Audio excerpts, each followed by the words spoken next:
I mean, my own view is that I agree with that. I think that, for example, when it comes to analysing what's happening and what's likely to happen, you know, there's always 2 or 3 elements to a new policy. I mean, Wendy and others will remember, you know, when Ken Clarke introduced his internal market, Working for Patients, which was published on Anorak. I'm going to get it wrong having said I'm on Anorak, but 1989, January, end of January 1989. And of course, Ken Clarke was actually taken to court, although not successfully, on the grounds that he was trying to implement it before it was passed.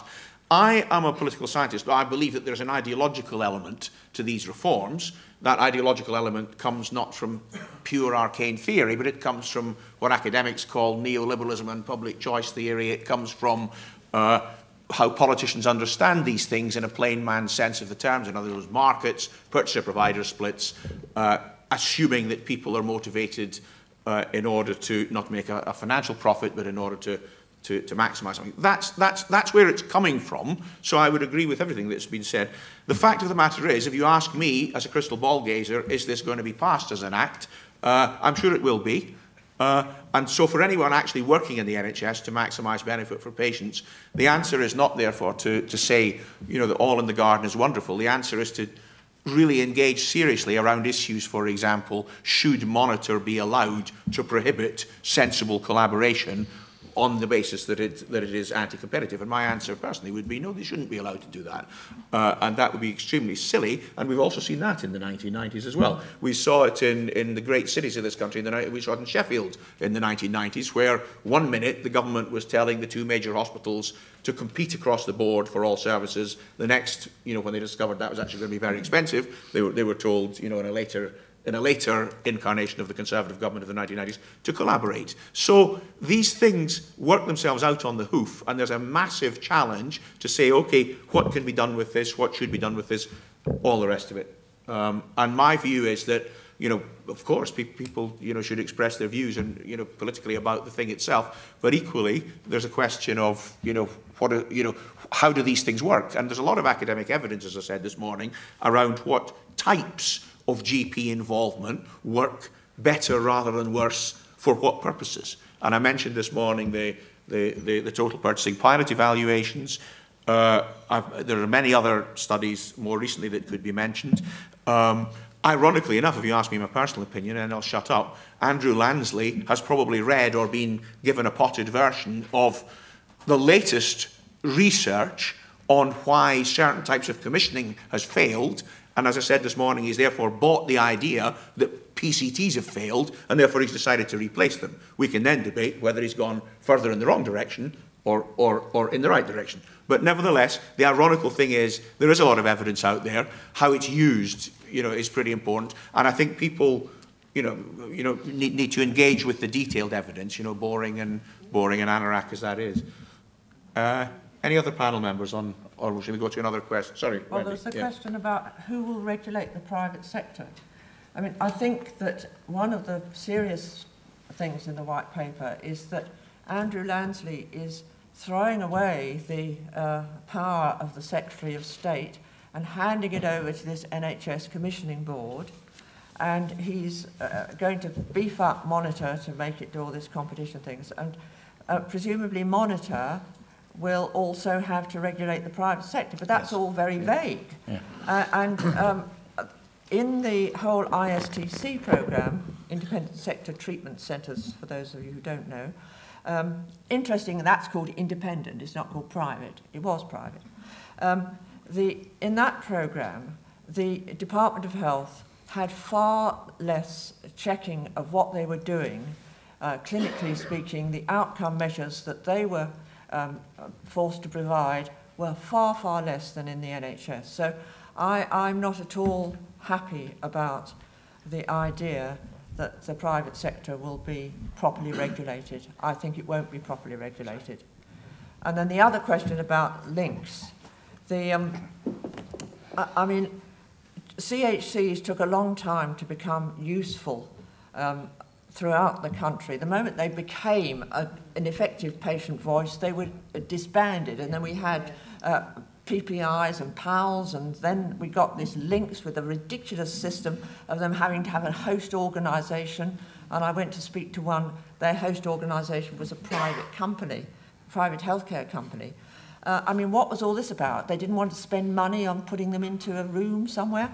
And now we've got links to be disbanded, and we're going to have something called Health Watch, which is going to be under the Care Quality Commission, which is going to be a huge organisation.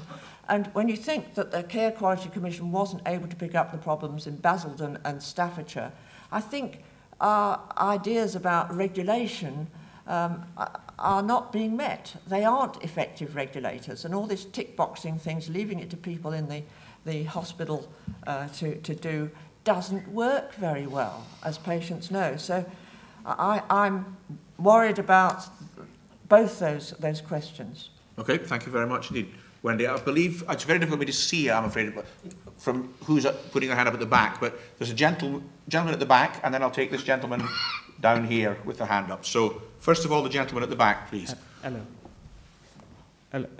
Hello. Can you? Okay. My name is Kazim. I'm a community pharmacist from Southampton. My question, obviously, there's a lot of concern about the reform that is happening at the moment. And I'm really concerned for my patients, really. And the question I have is, if this is going to go ahead, how are you sort of, what is in place to get community pharmacists involved? Because we have access to these patients as well. And there's going to be a lot of primary care issues that will come up with the restriction in, with the change, with sort of the economic situation. And there's going to be a lot of social issues that's going to arise from there. And there are lots of medication issues. And is there anything in place to actually sort of integrate the pharmacy services into the commissioning process that is being proposed? Okay, I mean, that's an important question about, who's involved in commissioning and what does that mean for commissioning. Let me just move on to the other question first, before we get to answers. Yes, Mike Barnett. I'm Head of Organisation Development and Training at Mid Staffordshire Foundation Trust. I've only joined about 15 months ago, just at the time when the board was changing. We're trying to do some stuff around culture change, and I actually signed up to come today under the subheading of driving cultural change, and I'm not sure we've heard a lot about that. I've heard a lot about the ways in which the deck chairs could be rearranged, and there seem to be some voices which say the deck chairs are fine exactly where they are, thank you very much. Culture change happens not by things changing, but by assumptions and beliefs changing. So if we think that there is some change to happen, what are the assumptions and beliefs that we need to either revisit or voice again and explain clearly what we now believe the NHS is about? Okay, thank you very much. Can I just take, I know they're very different, these two are different, very different, but is there one more I can take? There's two more at the back. Let me take both of these and then I will go to the panel. Actually, was it Mike has just made one of the points that we're here to talk about driving cultural change. There hasn't been a great deal about that, which I'd be interested to see how. But also, is it the right timing in the fact that there is a very austere time we're in, there are spending cuts. We know that the changes are going to cost in some way. Would it not be more prudent to either make the changes and make the improvements now and then apply the cuts to what's left, or the other way around, apply the cuts, see what we've got and see if we can then refocus our minds on something else rather than trying to do it all at once without a great deal of preparation time and thought? Okay, that's very interesting. Can I just ask you to say who you are and your... Sorry, I forgot. My name's Chris Giles. I work for Applied Angler Consultancy, but my question is as a service user, as a patient. Yeah, that's absolutely fine. Yeah. And was there one more person at the back, or did I imagine that? Let me take this gentleman here then, and then I will say we've got a few topics and we'll seek to get some answers. Thank you. David Jones from Sutton Link. I'm particularly interested in mental health, and I was very encouraged by what Tahir had to say to us about the simplicity of the steps he's taken to engage patients. But there was one word that grated very much in what he said, and that was the word compliance. We talked about the percentage of people who don't take their treatment. And I wonder whether, if there are such a large number of people who don't take the advice of their clinicians,